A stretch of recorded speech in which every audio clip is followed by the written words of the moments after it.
5 নম্বর প্রশ্ন দেখো কি বলে দেওয়া আছে, এটির বাণী সংখ্যা দেওয়া আছে এবং বলেছে এর সমকক্ষ মান কোনগুলো হবে, যেটি চট্টগ্রাম বোর্ড 2024 সালের প্রশ্ন এসেছিল। দেখো এখানে 3টি মান দেওয়া আছে, একটা হচ্ছে 5f যেটা হচ্ছে হেক্সাডেসিমাল মান, আরেকটা দেওয়া আছে 137 যেটি হচ্ছে অক্টাল মান, এবং আরেকটা হচ্ছে 95 যেটি হচ্ছে দশমিক মান। তো আমরা এটা ক্যালকুলেটর সাহায্যে বের করবো। দেখো মানটা ছিল হচ্ছে, তো প্রথমে আমি মানটা বসাইনি, যেহেতু বাণী সংখ্যা ছিল আমাদের বেসবল বাণীতে আছে, মানটা হচ্ছে 0 1 0 1 2 3 4 5, এখানে কি 5টা মান আছে, তা লিখবো 1 2 3 4 5 সমান, আমি এখানে ডেসিবেল প্রেস করব। দেখো ডেসিবেল কত আসছে 95, তাহলে বলতে পারি এটি হচ্ছে 95, এটির সঠিক উত্তর।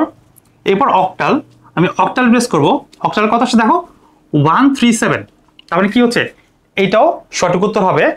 এবং আমি যদি এখানে হেক্সাতে প্রেস করি, মানটা কত আসছে 5f, এর মানে কি হবে দেখো 5f, এই মানটাও সঠিক হবে।